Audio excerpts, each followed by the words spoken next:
If you're new to cruising and you're not sure if you get seasick or not, there's plenty of choices that I'm going to cover, and you can decide what you'd like to try, because I don't recommend going on your first cruise without taking something with you.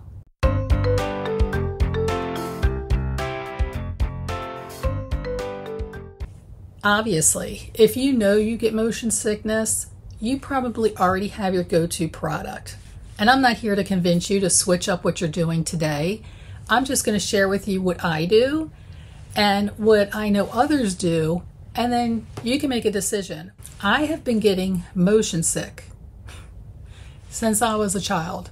Just traveling in the car with my parents, just so sick. So I have to be in the front seat when somebody's in a car, or I have to be driving. Otherwise, I still get sick, even as an adult. And most recently, I've also been diagnosed with vertigo. Wow, lucky me, huh?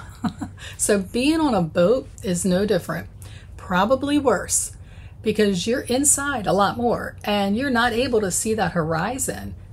And if you're not looking at the horizon directly in front of you, those of you who get motion sick, you know what I'm talking about. That's when you start feeling it. Because trust me, seasickness is no joke. Once you get it, it's very hard to shake. Let me share with you a funny story. Well, maybe it's funny to me, but I'm sure it's not funny to my sister. First cruise as a family, back in the mid-90s, we went on this celebrity ship, the Meridian. If you've been around long enough, maybe you've heard about her. Cruising in October to Bermuda, and we ran into a hurricane in the Atlantic Ocean. You know it's going to be bad when they start hanging the barf bags on the end of the stairwells. They have Dramamine packs sitting out all over the customer service counters. It was a mess. Everyone was sick, even most of the crew. So my dad and I were the only few that didn't get sick. We were sitting at the bar, or shall I say, we were hanging onto the bar, because the ship was rocking so hard I could barely stay in my seat. I was literally like falling, and there were these pillars near where our chairs were, and we kept like grabbing a hold of them to kind of anchor ourselves. And of course we were laughing. The bartender that we had, he kept running in the back because he was getting sick. Then he would come back out and we were fine. So anyway, my sister got so sick. And I know I shouldn't be laughing at it, but it was pretty funny. She ended up in the hospital on the ship for 4 days. They had to come in and give her a shot in her, backside. And she was so mad. She was yelling at the nurses in there, telling them to call the captain. She wanted to talk to the captain personally. She demanded to talk to the captain of the ship because she wanted him to get a helicopter and fly it and land on the ship and get her butt off of there. That's how sick she was.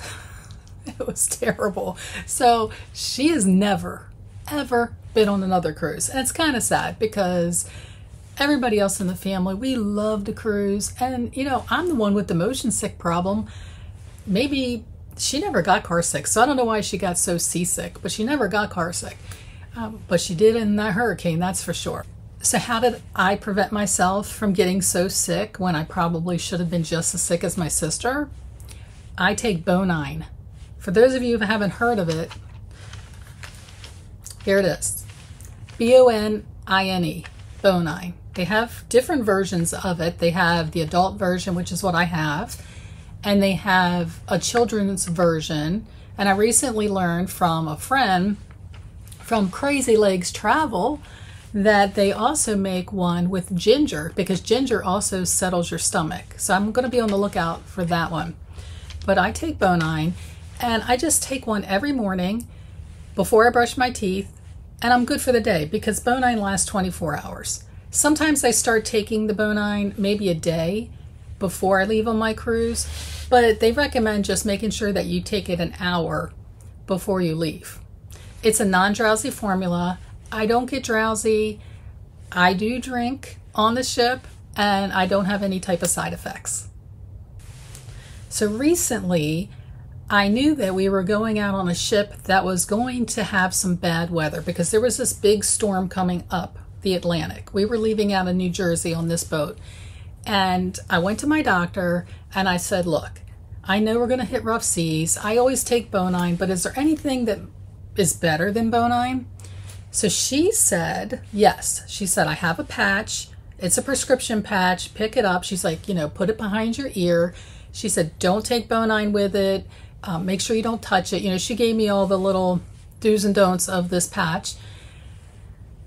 Let me tell you, when we hit that rough water, I think the waves were like 30 feet high. It was insane. I feel like it was worse than the hurricane that we were in with my family back in the 90s, but I'm not sure. So I got so sick. I was laying on the bathroom floor. I was so upset.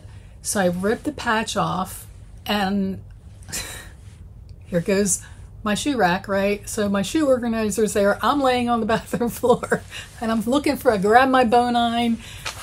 I take 2 of my Bonine, and I was feeling better in just a few hours.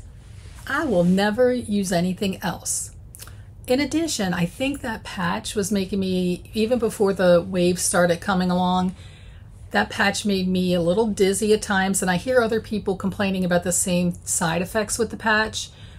So if you're using the patch and it works for you, keep using it. I'm not, like, again, I'm not trying to get you to switch. I'm just telling you what works for me. And any new people that are first-time cruisers that aren't sure, I think Bonine is probably a good choice.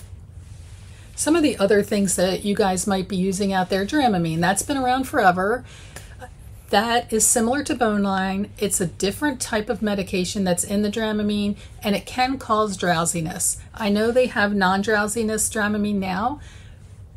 I haven't tried it, so I can't tell you if it's any less drowsy than the older version. You guys will have to comment down below if you know about Dramamine or if you recommend Dramamine for your cruise. Sea bands. You'll see a lot of people with bands, and they have, it's like a pressure point type of a thing. It's like an acupuncture. So it's tight around the wrist, and it's pushing in that about 2 inches down from your wrist. There is an acupuncture point.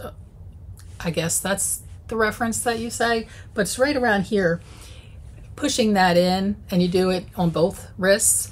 For some reason, it's supposed to alleviate queasiness, as well as the queasy beads. I don't know if you've seen these. I did buy a pair, but I took my Bonine anyway. I was too afraid to try it and get sick. They're pretty because you can get them in different color beads. So you know the bracelets that everybody has nowadays with the beads, but the one under your wrist is a thicker, larger bead. The rest of them are small, and you get them made. You have to measure your wrist when you order them, and they're tight. So they're really tight up against your wrist, and that big one, again, it's about right here. It's pushing in on that pressure point. So it's supposed to alleviate the queasiness. Now, like I said, I bought mine. I even went to grab them and try to use them for my last cruise, and I must have lost weight in my wrist because my queasy beads were too big. Can't complain about that. The other thing is ginger. Some people like to get ginger candy or just take ginger with them. Ginger is supposed to be soothing, you know, if you have an upset stomach. I just learned about this one, green apples. So if you find yourself on a ship and you forgot the Bonine or the Dramamine or the patch or the sea bands or the queasy beads or the ginger, have no fear. Go to the buffet. Run up to the buffet and get a green apple, like a Granny Smith apple. Bring it back down to your cabin. Green apples will settle a nauseous stomach. I don't know if it has to do with the acidity, but it works. And I know that works because just around the house one day I wasn't feeling great, a little nauseous. It might have been my vertigo, but we did have some green apples, so I said, let me try it. And within 30 minutes of eating the green apples, I was feeling better. Hey, if you haven't already done so, again, a reminder to hit that like button, subscribe, and leave me a comment. Let me know what you thought of today's video. And until next time, happy sailing.